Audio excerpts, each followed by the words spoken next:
Makanya berkaitan dengan ilmu tentang ciptaan Allah, dia ranah yang sangat luas, yang nanti akan Allah munculkan sesuai dengan kebutuhan di setiap zamannya. Nah, berarti kalau belajar ilmu yang pertama, bisa nggak langsung kepada Al-Quran? Bisa. Bisa nggak kemudian untuk ilmu yang kedua, perintah dan larangan Allah itu dari Al-Quran dan hadis Nabi? Iya. Tapi bisa nggak belajar ilmu yang ketiga itu langsung dari Al-Quran dan hadis, tanpa belajar ilmu manusia saat ini? Nggak bisa. Ya, jadi kalau kemudian kita amputasi, ya kita amputasi pendidikan itu dari ilmu hari ini dengan mengatakan nggak usah kita ambil pencapaian ilmu manusia hari ini, cukup kita kembali ke Al-Quran dan Sunnah. Ya kalau bicara kedokteran, cari ayat-ayat medis di Al-Quran. Itu malpraktek nanti. Dari mana Anda menafsirkan itu padahal Anda tidak punya ilmu tentang itu? Jangan terka-terka sendiri, Anda nggak punya ilmu tentang medis. Ya ketika bicara tentang fisika, ya kemudian kita nggak perlu ilmu fisika hari ini, kita akan teliti langsung dari ayat Al-Quran. Ya, sama saja, Anda nggak kompeten di situ menafsirkan dan berbicara fisika, ya nggak bisa. Tapi kalau kemudian untuk anak-anak yang levelnya adalah ya di jenjang dasar, kan sentuhannya itu bukan ilmu, sentuhannya iman.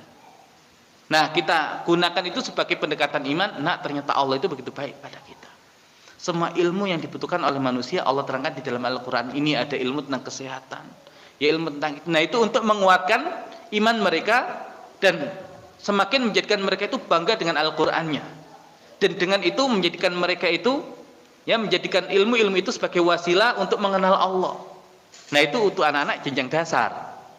Tapi kalau kemudian di jenjang selanjutnya, itu pendekatannya bukan begitu. Tapi ya biarkan mereka belajar ilmu manusia hari ini.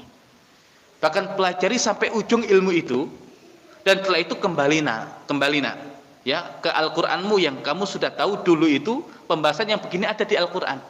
Nah, keluarkan itu yang ada dari Al-Qur'an. Jadi bukan sekedar ya kita belajar ilmunya orang hari ini, oh itu ada ayatnya di Al-Qur'an, nah, itu stempel namanya. Tapi kemudian kita belajar ilmu hari ini dengan mengatakan ya alhamdulillah, ini bagian dari ilmu yang Allah bukakan hari ini, tapi ini hanya sedikit ilmu dari apa yang ada di Al-Qur'an. Dan saya belajar ilmu ini untuk menggali yang lebih banyak daripada Al-Qur'an. Nah, bayangkan orang barat saja yang tidak punya Al-Qur'an, Allah kasih ilmu ini, apalagi kaum muslimin yang punya Al-Qur'an, punya iman, ketika belajar ilmu ini dan mendalami dari Al-Qur'an akan menghasilkan yang baru. Jadi tujuannya itu bukan kemudian kita ya sekedar ketika belajar ini, oh itu ada kok di kitab kami, kas nempel, enggak. Kita belajar ini karena kita gunakan untuk menggali Al-Qur'an. Dan kalau kalian sudah punya ilmu ini hanya sedikit sekali, di Al-Qur'an lebih banyak. Nah, akhirnya termotivasi untuk terus belajar. Jadi nggak bisa kemudian selesai SMA yang nggak usah belajar ilmu manusia hari ini, kemudian sudah belajar Al-Qur'an dan hadits. Ya kalau untuk 2 tingkatan ilmu pertama bisa.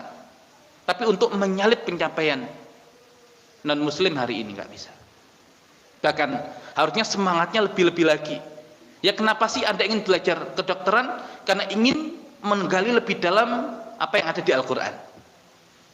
Gitu ya. Kenapa Anda ingin belajar kimia? Karena ingin menggali lebih dalam apa yang ada di dalam Al-Qur'an. Ya kenapa Anda ingin belajar fisika? Ingin menggali lebih dalam apa yang ada di Al-Qur'an. Jadi motivasi dia belajar itu justru kemudian ingin mengupas dan mengeluarkan apa yang ada di dalam Al-Qur'an. Jadi yang begini ini beda. Ada orang belajar kedokteran dia sekedar nyari maisha dunia, tapi yang ini ingin membedah dari Al-Qur'an dan memberikan manfaat bagi manusia. Ini konvensional, ini ilmu dunia, ini ilmu akhirat. Tapi nggak harus ditempeli ayat begitu loh.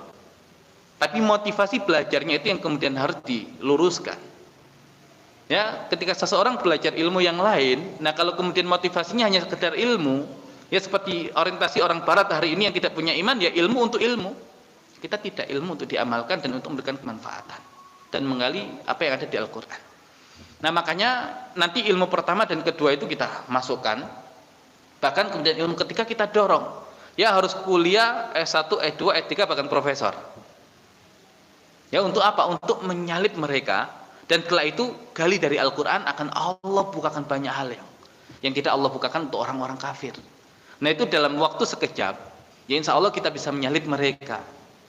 Jadi kalau belajar ilmu umum hari ini, kalau pendekatannya iman, bisa kita gunakan Al-Quran tadi untuk menguatkan keimanan, tapi tidak untuk menafsirkan isi Al-Quran, padahal kita nggak punya kapasitas ilmunya. Tapi kalau kemudian nanti sentuhannya sudah masuk di ilmu dan akal, nah kita pelajari ilmu itu hari ini, baru kemudian kita kembali kepada Al-Quran. Ya, karena dulu generasi setelah ya para sahabat yang ketika sudah semakin luas wilayah Islam, ya sudah semakin kokoh ya peradaban Islam, itu kan gerakan penerjemahan ilmu itu kan begitu luar biasa. Dan ketika ilmu-ilmu di tangan muslimin, kemudian muslimin menggali lagi dari Al-Quran, nah muncul ilmu-ilmu yang baru. Nah ini yang perlu kita munculkan kembali. Jadi bukan mereka tidak mempelajari ilmu-ilmu itu, dipelajari dulu, baru kemudian meyakini ini kunci untuk membuka apa yang ada di dalam Al-Quran.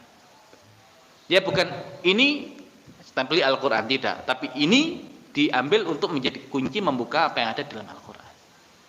Ya karena orang yang tidak pakar ya tidak bisa bicara tentang itu.